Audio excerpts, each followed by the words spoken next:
Kami di sini suka memuji Tuhan. Orang Maumere suka memuji Tuhan. Kami di sini suka memuji Tuhan. Ku mau nyanyi silaso, mi fa sol, haleluya, amin. Puji Tuhan. Do do do mi do gemu fa mi re. La la la la la la la. Ku mau nyanyi silaso, mi fa sol, haleluya, amin. Puji Tuhan. Do do mi do gemu fa mi re. La la la la la la la. Putar ke kiri, kata nona putarlah ke kiri, ke kiri, ke kiri, ke kiri dan ke kiri, ke kiri, ke kiri, ke kiri manis. Sekarang kanan le, kata nona putarlah ke kanan, ke kanan, ke kanan, ke kanan, ke kanan, ke kanan, ke kanan, ke kanan manis.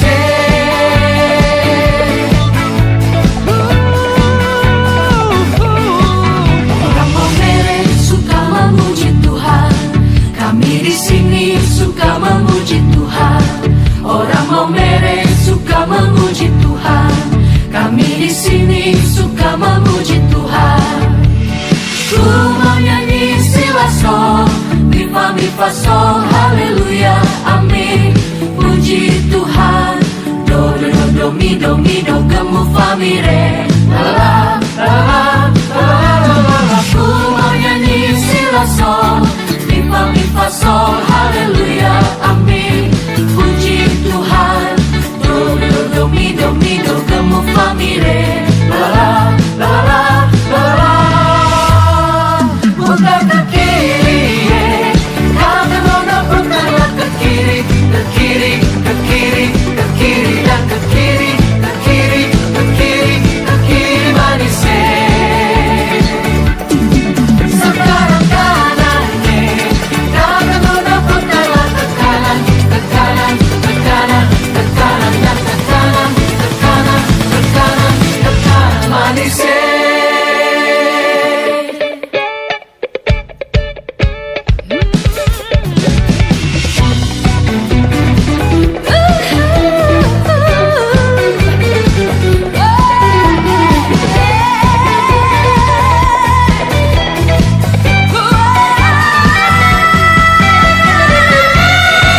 Putar ke kiri, kata nona putarlah ke kiri, ke kiri, ke kiri, ke kiri dan ke kiri, ke kiri, ke kiri, ke kiri manis. Sekarang kanan, kata nona putarlah ke kanan, ke kanan, ke kanan, ke kanan dan ke kanan, ke kanan, ke kanan, ke kanan manis. Puji namanya, puji namanya.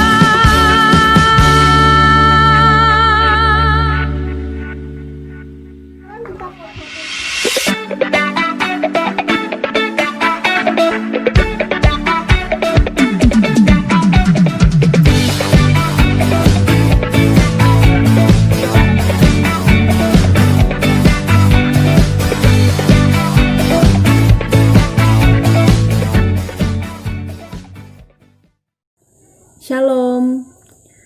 Puji nama Tuhan. Pertama-tama kami mengucapkan selamat datang dalam ibadah kampus Fakultas Keguruan dan Ilmu Pendidikan Universitas Tadulako yang saat ini masih dilaksanakan secara online. Kita bersyukur kepada Tuhan bahwa saat ini kembali ada kesempatan untuk kita datang beribadah, memuji, mempermuliakan nama Tuhan. Untuk itu, mari kita mempersiapkan seluruh kehidupan kita untuk masuk dalam ibadah kita saat ini. Mengawali ibadah kita, mari kita satu dalam doa, kita berdoa. Segala puji syukur, hormat, kemuliaan hanya bagi nama-Mu Tuhan. Untuk setiap kasih penyertaan Tuhan terus kami rasakan dalam setiap langkah kehidupan kami. Kami bersyukur Tuhan jika hari ini kami boleh ada sebagaimana kami ada. Kami percaya itu semua karena anugerah Tuhan kemurahan Tuhan terjadi atas kehidupan kami. Meskipun ya Tuhan, kami mengadakan ibadah dari rumah masing-masing, kami percaya Engkau memberkati kami, Engkau ada bersama-sama dengan kami. Terima kasih Yesus, terima kasih Bapa. Seluruh rangkaian ibadah kami saat ini, kami serahkan sepenuhnya ke dalam tangan-Mu. Engkau yang berkuasa, Engkau yang bertahta atas setiap ibadah kami. Terima kasih Tuhan, menyerahkan setiap hamba-hamba-Mu yang akan melayani dalam ibadah ini. Kiranya Engkau yang memberkati, Engkau yang memperlengkapi mereka ya Tuhan. Biarlah semuanya boleh dilakukan sesuai dan seturut dengan kehendak Tuhan. Terima kasih Tuhan, Engkau juga memberkati akan umat-umat-Mu dimanapun mereka berada yang hadir dalam ibadah ini. Kiranya Engkau memberkati Tuhan, biarlah boleh fokus dan boleh mempermuliakan nama Tuhan. Ini yang menjadi doa ucapan syukur kami Tuhan. Ampuni setiap salah dan dosa kami. Kami berdoa di dalam nama Tuhan Yesus Kristus. Haleluya. Amin. Saudara-saudara sekalian, tiba saatnya kita akan memuji mempermuliakan nama Tuhan. Kita akan memuji mempermuliakan nama Tuhan lewat Kitab Mazmur. Kitab Mazmur pasal yang ke-42.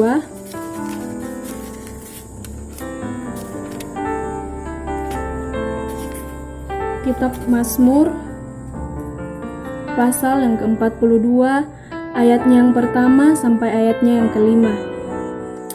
Saya akan membacakan bagi saudara-saudara sekalian. Kerinduan kepada Allah. Nyanyian pengajaran Bani Korah. Seperti rusa yang merindukan sungai yang berair, demikianlah jiwaku merindukan Engkau ya Allah. Jiwaku haus kepada Allah. Jiwaku haus kepada Allah yang hidup. Bilakah aku boleh datang melihat Allah? Air mataku menjadi makananku siang dan malam. Karena sepanjang hari orang berkata kepadaku, "Di mana Allahmu?" Inilah yang hendak ku ingat, sementara jiwaku gundah gulana, bagaimana aku berjalan maju dalam kepadatan manusia, mendahului mereka melangkah ke rumah Allah, dengan suara sorak-sorai dan nyanyian syukur dalam keramaian orang-orang yang mengadakan perayaan. Inilah yang menjadi pujian kita, ungkapan syukur kita kepada Tuhan. Saat ini, mari kita terus mempersiapkan seluruh kehidupan kita, hati, pikiran kita untuk mau mendengarkan kebenaran firman Tuhan yang akan disampaikan oleh hambanya, Kak Arianto Lagoe, dengan tema Smartphone or Smart People. Untuk itu kepada Kak Arianto kami persilahkan. Shalom, terima kasih buat pengurus UPM-KIP yang sudah mempercayakan saya untuk sharing firman Tuhan pada hari ini. Tapi sebelum kita mendengarkan firman Tuhan, sekali lagi kita satu dalam doa, kita berdoa. Bapak, kami bersyukur buat hari ini Tuhan masih percayakan kami untuk bisa beribadah online Tuhan. Kepercaya semua karena kemurahan Tuhan. Saat ini kami akan sharing firman-Mu. Tuhan memberkati hamba-Mu, bahkan semuanya yang mendengarkan melalui online Tuhan. Dalam nama Tuhan Yesus, haleluya. Amin. Ya teman-teman, pada hari ini kita akan bahas satu tema yang diberikan kepada saya. Itu temanya smartphone versus smart people. Smartphone versus smart people. Kalau kita berbicara tentang smartphone versus smart people, smartphone melawan smart people. Jadi teman-teman, pasti kita juga berbicara tentang menang atau kalah. Kalah atau menang. Jadi kita harus pilih siapa yang menang dan siapa yang kalah kalau kita berbicara versus. Teman-teman, tema ini sangat bagus untuk dibahas dalam keadaan anak-anak muda sekarang, anak-anak muda yang hidup di digitalisasi, bahkan di era sekarang ini yang serba digital. Kita percaya bahwa smartphone itu sangat penting dan sangat berguna untuk anak-anak milenial, khususnya anak-anak muda saat ini. Bukan hanya berbicara orang kuliah, SMA pun, SMP, dan anak SD pun sudah ada smartphone-nya. Bukan cuma anak SD, orang tua kita pun yang mungkin menurut kita itu gaptek, tapi mereka sudah memiliki smartphone, sudah ada akun sosmed lagi. Teman-teman, semakin majunya teknologi dan adanya smartphone, harusnya kebanyakan orang itu harus smart sebagai user atau pengguna. Kenapa harus smart? Karena itu mengelola atau memakai smartphone itu memang dibutuhkan sesuatu yang smart, sesuatu yang orangnya smart people untuk menggunakannya, supaya orang itu menggunakan smartphone ini kepada tujuan hal-hal yang positif, hal-hal yang betul-betul memberkati orang lain, apalagi khususnya orang percaya. Teman-teman, tapi kalau kita melihat fakta atau kenyataannya, sebagian orang tidak smart menggunakan smartphone. Betul tidak? Setuju dengan saya? Kenapa tidak smart menggunakan smartphone? Banyak orang yang menggunakan smartphone-nya hanya menyebarkan isu-isu hoax, isu-isu yang betul belum tentu kebenarannya terjadi. Mungkin hanya orang merangkai satu argumen atau cerita, kita sudah share. Jadi akhirnya kita bertanya-tanya, khususnya apalagi maraknya di masa-masa pandemi ini, pasti teman-teman dengar itu tentang konspirasi atau apa. Kita kan belum tahu kebenarannya bagaimana. Ya seperti itu contohnya, teman-teman. Jadi dengan semakin canggihnya smartphone, tapi smart people-nya itu tidak smart. Orang yang menggunakannya itu tidak smart. Tidak smart kenapa? Karena dengan smart people ini mereka memiliki tujuan yang kurang baik, bisa menyebarkan isu-isu hoax seperti yang saya katakan tadi. Teman-teman, orang yang menyebarkan isu-isu hoax itu bukan hanya di kalangan orang yang tidak percaya, tapi di kalangan orang percaya pun ada. Di kalangan orang percaya pun ada. Nah, makanya teman-teman harus tahu bahwa jika smartphone ini digunakan oleh orang yang tidak smart atau orang yang menyalahgunakan dengan tujuan yang negatif, pakai smartphone ini akan mengarahnya kepada yang negatif, teman-teman. Karena apa, teman-teman? Suatu benda, contohnya saja mic ini, kita gunakan mic untuk menyanyi. Itu coba kalau kita gunakan untuk pakai, orang Palu bilang tumbuh-tumbuh rica, pakai batu tumbuh rica. Teman-teman, apakah dia bisa jadi tumbuh-tumbuh rica? Bisa, tapi fungsinya itu sudah lari dari mic itu sudah lari dari fungsinya. Begitu juga dengan handphone. Handphone tujuannya untuk komunikasi, supaya kita menjalin komunikasi dengan orang lain dengan baik. Smartphone digunakan untuk bisa membantu kita membuat tugas, bahkan bisa ibadah online, bahkan bisa kuliah online, apapun. Tapi teman-teman, orang yang menggunakannya itu tidak smart dalam arti menggunakan smartphone itu dengan hal-hal yang negatif.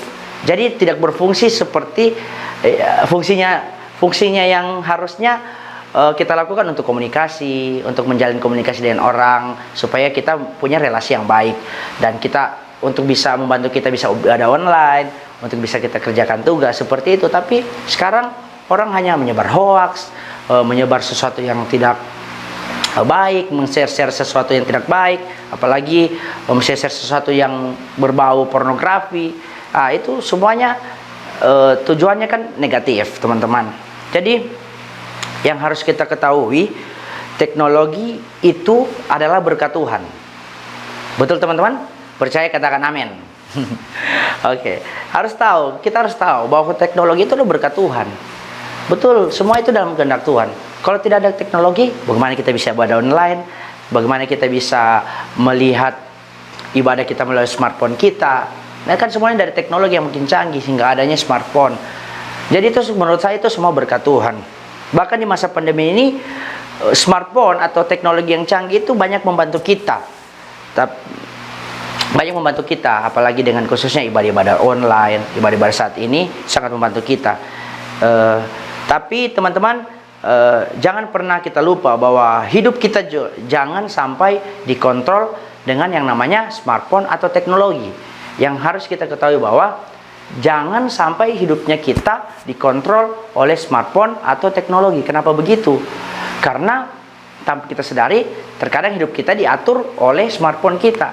Kita mungkin makannya satu hari itu 3 kali, cuma karena kita anak gamers, saya juga anak gamers.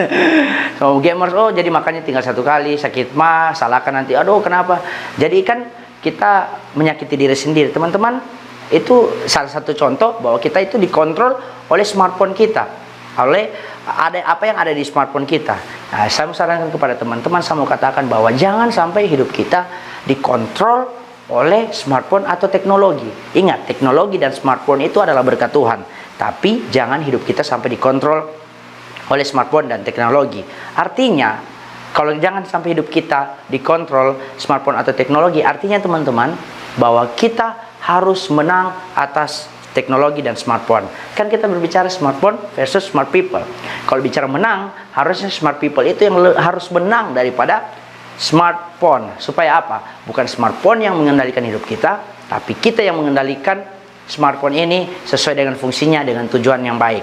Amin teman-teman. Ada 2 hal yang saya akan bagikan teman-teman. Saya cepat saja karena saya takut kuota yang kamu habis. Oke, bercanda. Bagaimana caranya kita agar kita bisa dikatakan smart people? Oke, yang pertama teman-teman, bagaimana kita bisa dikatakan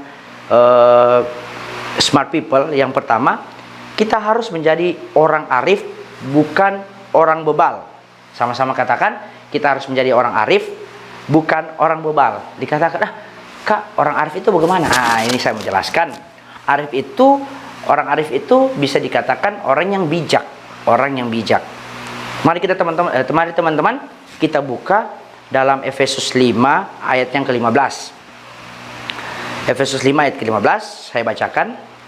Karena itu perhatikanlah dengan seksama bagaimana kamu hidup, janganlah seperti orang bebal, tetapi seperti orang arif. Sekali lagi, janganlah seperti orang bebal, tetapi seperti orang arif. Kalau teman-teman bisa lihat di layar di ayat 15 ini, karena itu perhatikanlah dengan seksama.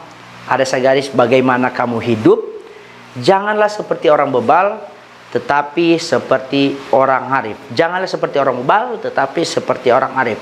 Kenapa teman-teman Paulus mengatakan ini kepada jemaat Efesus? Karena Paulus sudah melihat bahwa keadaan jemaat di Efesus ini akan dipengaruhi dengan keadaan zaman pada saat itu. Makanya Paulus menuliskan di Efesus supaya jemaat Efesus itu memperhatikan hidupnya. Jangan seperti orang bebal, tapi harus seperti orang arif. Teman-teman tahu bahwa kenapa kita harus menjadi seperti orang arif? Agar kita bisa menjadi bijak, hidup bijak dalam menggunakan teknologi atau smartphone.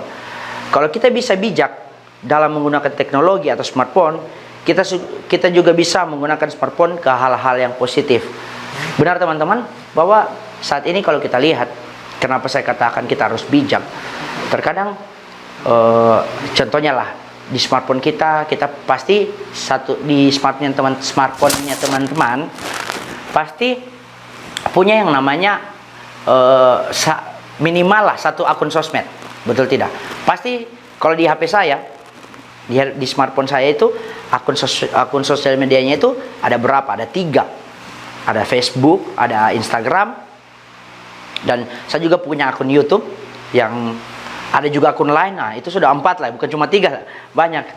Ada 4, banyak akun di handphone. Tapi teman-teman tahu bahwa di smartphone itu pasti teman-teman punya minimal 1 saja aplikasi.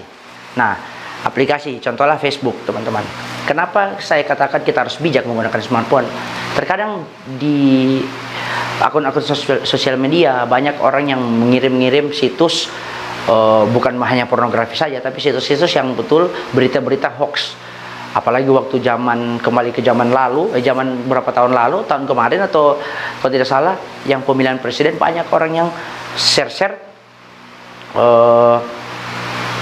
hal-hal yang no fiktif, maksud saya yang hoax begitu, no fakta maksud saya no fakta, bukan tiada faktanya maksudnya. Ya, sebenarnya itu tidak terjadi, dan mereka kirim ke bagi bahwa ini pemerintah begini teman-teman tahu itu bisa menghancurkan negara kita. Kalau orang yang meresponnya itu betul-betul meresponnya dengan tanpa berpikir panjang, tanpa bijak memikirkan sesuatu. Dengan orang yang share-nya juga pun melalui smartphone ini Kalau tidak bijak pasti akan menghancurkan satu negara. Bukan cuma satu negara, bahkan di komunitas pun begitu. Bahkan di dalam persekutuan gereja pun begitu. Persekutuan di kampus pun begitu. Di UPMKIP mungkin dalam satu kepengurusan tiba-tiba sebar hoax di WhatsApp. Sebar, bahwa contoh saja teman saya. Mungkin ini contoh. Teman-teman, Andre, namanya Andre. Terus saya bilang, Andre itu dia begini. Pokoknya yang hal negatif. Teman-teman tanpa mencari fakta yang benar, menanyakan kepada orangnya, teman-teman langsung terima saja. Pasti teman-teman, kenapa dia begini? Langsung jengkel sama dia, atau membenci dia, atau mengkucilkan dia dalam satu komunitas. Pasti begitu kan teman-teman. Makanya harusnya kita bijak menggunakan smartphone ini. Supaya apa? Supaya kita betul-betul menjadi berkat buat orang lain. Amin teman-teman. Terkadang kita tidak bijak menggunakan smartphone. Karena apa? Karena hanya menginginkan kepentingan kita sendiri tanpa mempedulikan kepentingan orang lain. Harusnya kita sebagai orang Kristen, teman-teman, di sekarang ini banyak akun-akun gereja, akun-akun rohani yang sudah bikin Instagram ataupun di Facebook yang share quotes yang menguatkan. Kan kita bisa akses di smartphone. Harusnya itu yang kita bagi kepada orang lain, menjadi berkat.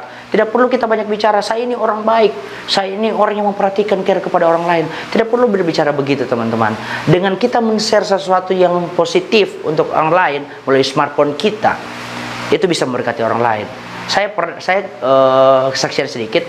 Dulu saya mengalami masalah menurut saya, bukan juga kecewa sama Tuhan, tidak. Maksudnya masalah menurut saya perlu kekuatan, maksudnya dari Tuhan, saya perlu Tuhan. Memang mungkin itu semua kehendak Tuhan. Tiba-tiba teman-teman ada share di Instagram, di story Instagram, kata-katanya sangat menguatkan kepada saya, begitu tentang kekhawatiran, dan membuat saya sangat memberkati, membuat saya percaya bahwa betul-betul Tuhan itu memelihara kita walaupun di masa kesukaran saat ini.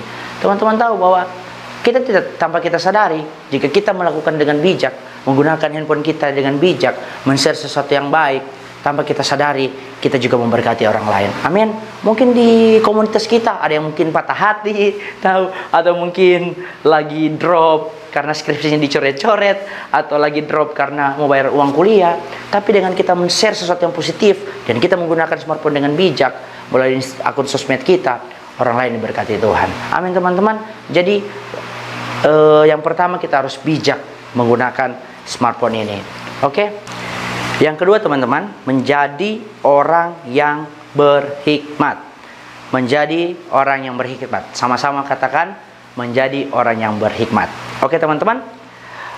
Teman-teman, saya tuliskan di sini, banyak pengetahuan belum tentu bisa dikatakan orang berhikmat. Tapi orang berhikmat pasti banyak pengetahuan. Sama-sama katakan amin. Orang yang berpengetahuan banyak tapi belum tentu bisa dikatakan orang berhikmat. Tapi orang berhikmat pasti banyak pengetahuan. Oke teman-teman, kalau kita buka dalam Alkitab kita, dalam Amsal 8 ayat yang ke-12, sama-sama kita buka, saya bacakan. Aku hikmat, tinggal bersama-sama dengan kecerdasan, dan aku mendapat pengetahuan dan kebijaksanaan. Sekali lagi teman-teman, di situ dikatakan aku hikmat, bukan dikatakan aku pengetahuan, tapi dikatakan di situ aku hikmat, tinggal bersama-sama dengan kecerdasan, dan aku mendapat pengetahuan dan kebijaksanaan. Teman-teman, lihat ayat ini, tinggal bersama-sama dengan kecerdasan dan mendapat pengetahuan, kebijaksanaan. Teman-teman, hikmat itu betapa sangat diperlukan kepada kita pada saat-saat ini. Supaya apa? Kita bisa menentukan hidup kita. Bahkan bukan hanya menentukan masa depan kita, maksud saya menentukan hidup masa depan kita, bukan hanya menentukan masa depan kita, tapi dengan hikmat kita juga bisa menggunakan smartphone kita dengan hal-hal yang begitu positif untuk orang lain, teman-teman. Seperti poin pertama tadi, dengan hikmat kita bisa menggunakan hal ini, smartphone kita, maksud saya, ke sesuatu yang betul-betul bertujuan baik dan memberkati orang lain. Teman-teman, betapa pentingnya hikmat dalam kehidupan kita. Bagaimana cara mendapatkan hikmat, teman-teman? Bagaimana cara mendapatkan hikmat? Yaitu hidup takut akan Tuhan. Dalam Amsal 9 ayat 10 dikatakan dengan jelas, permulaan hikmat adalah takut akan Tuhan. dan mengenal yang Maha Kudus adalah pengertian. Permulaan hikmat adalah takut akan Tuhan. Jadi permulaan hikmat itu takut akan Tuhan. Jika kita mau mendapatkan hikmat, kita harus hidup dulu takut akan Tuhan. Nah, teman-teman, pertanyaannya, apakah kita sudah menjadi orang yang berhikmat? Apakah kita sudah menjadi orang yang takut akan Tuhan? Banyak anak-anak muda atau banyak anak-anak sekarang itu, anak-anak kampus, SMA, kuliah, SMP, bahkan SD pun banyak yang jatuh ke dalam dosa. Karena apa? Tidak berhikmat dalam menggunakan smartphone atau teknologi. Teman-teman, kita lihat saja bahwa sekarang ini ada yang anak-anak usir orang tuanya, ada yang bunuh orang tuanya. Bayangkan teman-teman, itu berita-berita sekarang ada di smartphone.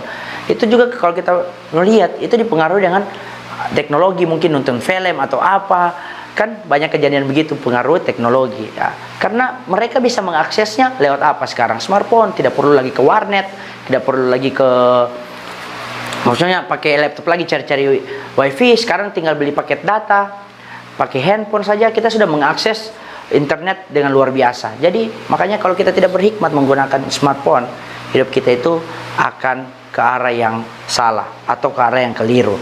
Teman-teman harus tahu bahwa betapa diperlukannya hikmat itu dalam menggunakan smartphone. Dalam menggunakan smartphone kita betul-betul harus berhikmat. Kalau kita mau dapat hikmat, hiduplah takut akan Tuhan. Kita biasa membuka situs-situs yang X, menurut saya X atau situs-situs pornografi. Karena apa? Kita tidak berhikmat karena kita sudah tidak hidup takut akan Tuhan. Kalau jika kita hidup takut akan Tuhan, pasti kita bijak, pasti kita berhikmat menggunakan smartphone ini. Teman-teman, saya men-sharingkan saat ini sesuatu yang mungkin teman-teman sudah dengar di sharing-sharing pendeta-pendeta lain atau di gereja-gereja lain. Tapi saya percaya bahwa jika kita tidak bijak, jika kita tidak berhikmat, kita akan salah menggunakan teknologi sekarang ini. Kita akan keliru menggunakan teknologi sekarang ini. Sekarang yang menentukan teknologi ini positif, memiliki tujuan positif atau negatif, bukan smartphone-nya, tapi smart people-nya. Kenapa begitu? Karena yang perlu dimenangkan dulu yaitu smart people-nya. Jika smart people-nya itu hidup takut akan Tuhan, pasti smartphone-nya juga akan memberkati orang lain. Amin teman-teman. Saya tutup dengan satu kutipan dari khotbah, menurut saya bukan khotbah Alam Harum. Pendeta Bikman Sirait berkata begini teman-teman: bagai kuda tangguh nan perkasa yang membawa kita memenangkan pertempuran, kita adalah penunggang kudanya, bukan sebaliknya. Kita yang ditunggangi teknologi atau smartphone, teman-teman. Kita bukan pula penunggang kuda biasa, tapi penunggang kuda yang memiliki iman kuat, pengertian akan kehendak Allah yang luar biasa. Artinya teman-teman, istilahnya kalau kita berperang, kita penunggang kuda, kita yang mengendalikan kudanya, bukan kuda yang mengendalikan kita. Begitupun hidup kita. Bukan smartphone yang mengendalikan hidup kita, tapi Tuhan yang mengendalikan hidup kita. Supaya kita menjadi orang yang bijak, berhikmat, bisa memberkati orang lain dengan share-share yang kita share-share lewat akun sosial media kita. Artinya smartphone dan smart people, siapa yang harus menang? Teman-teman, pastinya smart people-nya harus menang. Jadi katakan temanya tadi, smartphone versus smart people. Jadi saat ini kita harus tahu bahwa yang dimenangkan dulu, yang harus menang itu smart people-nya. Supaya apa? Supaya kita hidup takut akan Tuhan, menjadi bijak, menjadi berhikmat. Dan jangan hidup kita yang dikendalikan teknologi, tapi kita yang mengendalikan teknologi untuk kemuliaan Tuhan, berbagi kasih, men-share-sharekan sesuatu yang baik untuk orang lain, jadi berkat buat orang lain melalui smartphone kita. Oke, demikian firman Tuhan. Kita berdoa. Bapa, kami bersyukur hamba-Mu terbatas sharing malam hari ini, kepercaya semua karena kebaikan Tuhan. Biarlah teman-teman di rumah diberkati Tuhan. Terima kasih, bersyukur, haleluya, amin. Teman-teman, kita akan masuk dalam pokok doa syafaat. Mari satu dalam doa kita berdoa. Bapak, kami bersyukur Tuhan buat hari ini. Kami sudah mendengarkan sebagian firman-Mu, kepercaya itu semuanya karena pertolongan Tuhan yang begitu dahsyat, yang begitu baik dalam kehidupan kami Tuhan. Dalam hari ini kami menaikkan doa syafaat kami. Kami berdoa Tuhan untuk setiap pengurus dan anggota UPM-KIP agar semakin menikmati relasi dengan Allah atau membangun hubungan yang baik dengan Tuhan. Biarlah Tuhan memberkati kehidupan mereka, setiap pengurus yang ada, setiap TPP dan anggota UPM-KIP. Kepercaya dalam masa mudanya Tuhan memberkati agar mereka betul-betul membangun keintiman dengan Tuhan dalam hal doa, bahkan persekutuan dengan Tuhan. Biarlah Tuhan terus memberikan mereka kekuatan. Kepercaya semuanya mereka lakukan bukan hanya untuk diri mereka sendiri, tapi mereka lakukan untuk kemuliaan Tuhan. Biarlah Tuhan memberkati mereka, memberkati hidup mereka buat TPP dan pengurus yang ada di UPM-KIP Tuhan. Biarlah Tuhan memberkati. Dan kami juga berdoa Tuhan buat pembina CPKK yang dilakukan agar semuanya dapat berjalan dengan baik. Kami berdoa untuk pembina CPKK Tuhan. Biarlah Tuhan memberkati mereka sebagai pembina, biarlah mereka menjadi teladan, menjadi berkat buat yang dibina, untuk kegiatan mereka, mentor-menti mereka Tuhan. Biarlah Tuhan memberkati juga dalam pembinaan ini. Kami percaya Tuhan turut campur tangan di dalamnya, bukan pembinaan yang ditonjolkan, tapi kasih Kristus yang ditonjolkan dalam kehidupan mereka. Kepercaya biarlah hidup kami bukan penuh dengan eksistensi, tapi hidup kami penuh dengan esensi, yaitu bertujuan hanya kepada Tuhan saja dalam setiap pelayanan kami. Bahkan pembina-pembina ini Tuhan berkati dalam kerinduan mereka, apapun juga mereka rindukan, Tuhan berkati Tuhan. Dalam masa depan kami percaya Tuhan menyediakan yang terbaik. Kami juga berdoa Tuhan buat kepanitiaan PAB Tuhan dan Natal yang sedang berlangsung. Biarlah setiap pribadi memiliki motivasi yang benar Tuhan dalam melayani Tuhan. Berdoa buat mereka, berikan kesehatan, kekuatan, bahkan pengumpulan dana, bahkan konsep-konsep yang mereka lakukan untuk PAB dengan Natal nanti. Biarlah Tuhan turut campur tangan di dalamnya. Bahkan di masa pandemi ini Tuhan, kami tahu kami terbatas beraktivitas, bahkan melakukan pengumpulan dana, tapi kami percaya kami punya Allah yang dahsyat, kami punya Allah yang kuat, Allah yang mampu merubah segala sesuatunya, Allah mampu yang menyediakan apa yang kami butuhkan Tuhan. Biarlah Tuhan memberkati segala sesuatunya. Kami berdoa juga buat penginjilan yang dilakukan agar banyak orang yang mengenal Tuhan. Biarlah banyak orang yang mengenalkan jiwa-jiwa dimanapun penginjilan itu, dalam satu gereja, bahkan dalam satu komunitas Kristen, bahkan di kampus pun Tuhan memberkati. Biarlah hidup kami betul-betul berbicara keras untuk orang-orang yang tidak percaya kepada Tuhan, bukan melalui hal-hal yang negatif, tapi melalui hal yang positif yang menjadi berkat buat orang lain. Tuhan mampukan penginjil-penginjil yang ada, Tuhan cukupkan dana mereka, Tuhan cukupkan apapun yang mereka butuhkan, kekuatan daripada Tuhan mengatas mereka. Kami percaya mereka ada saat ini bukan karena mereka kuat, semua karena murahan dan kasih karunia Tuhan. Bapak, kami berdoa juga untuk pemuridan yang ada di UPM-KIP. Bapak, kami tahu kami perlu dimuridkan seperti Engkau memuridkan muridmu Tuhan, 12 murid. Yang percaya kami juga butuh dimuridkan agar kami mengerti kehendak Tuhan, agar kami belajar firman Tuhan dengan baik, agar kami tidak dapat disesatkan, agar kami bisa Tuhan juga menjadi berkat buat orang lain. Dalam pemuridan ini Tuhan berkati, perkembangan pemuridan juga Tuhan berkati, yang memuridkan juga Tuhan berikan hikmat, kekuatan Tuhan di dalam nama Tuhan Yesus. Bapak, kami juga berdoa yang terakhir buat teman-teman yang berulang tahun di bulan Agustus. Kepercaya berkat Tuhan mengatas mereka, di ketambahan usia mereka di Agustus ini. Kepercaya semua Tuhan yang turut campur tangan. Kami menyerahkan semuanya ke dalam tangan-Mu Bapak. Teman-teman yang berulang tahun, yang minggu ini, bahkan yang minggu depan Tuhan, bahkan yang di bulan ini, kami serahkan semuanya ke dalam tangan Tuhan. Bapak, terima kasih Bapak, terima kasih buat hari ini kami sudah diberi kesempatan untuk beribadah online. Kami percaya semua akan turut campur tangan Tuhan. Hamba-Mu terbatas juga dalam menyampaikan firman, dan kepercaya apa yang kami doakan juga pada saat ini Tuhan menjawab sesuai dengan kehendak Tuhan. Dan kami mengakhiri persekutuan kami Tuhan, dan kami serahkan semuanya kehidupan kami ke dalam tangan-Mu Tuhan. Dalam nama Tuhan Yesus, Tuhan yang menyempurnakan pujian penyembahan, bahkan firman-Mu yang sudah kami lakukan, yang kami dengarkan pada saat ini, Tuhan yang menyempurnakan segala sesuatunya. Dalam nama Tuhan Yesus kami bersyukur. Haleluya. Amin. Itulah tadi firman Tuhan yang sudah kita dengarkan bersama. Terima kasih kepada Kak Anto yang sudah menyampaikan firman Tuhan. Biarlah semakin diberkati dimanapun melakukan pelayanan.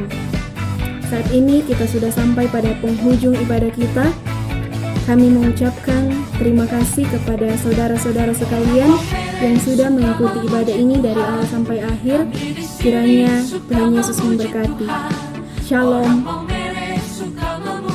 Shalom, selamat datang di UPM News bersama dengan saya Suharlinda.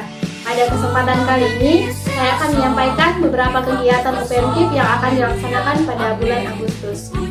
PD Kampus akan dilaksanakan pada tanggal 22 Agustus 2020 jam 8 pagi. Kemudian pokok doa akan dikirim melalui grup WA. Pembinaan PKK akan dilaksanakan pada Jumat 21 Agustus 2020 pukul 16 waktu Indonesia Tengah melalui aplikasi Zoom. Bagi kakak-kakak dan teman-teman yang memiliki kerinduan dan didoakan, boleh membagikan pokok doanya melalui nomor di bawah ini. Jangan lupa saksikan ibadah live streaming UPMKIP yang akan dilaksanakan pada bulan depan. Itulah beberapa kegiatan UPMKIP pada bulan ini. Sampai jumpa di UPMKIP bulan depan. Tuhan Yesus memberkati. Orang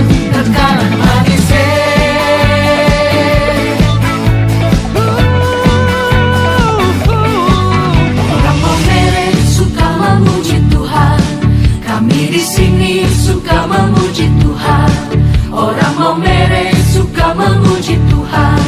Kami di sini suka memuji Tuhan. Ku mau nyanyi silaso, mi fa sol, haleluya, amin. Puji Tuhan, do do do mi do gemu fa mi re.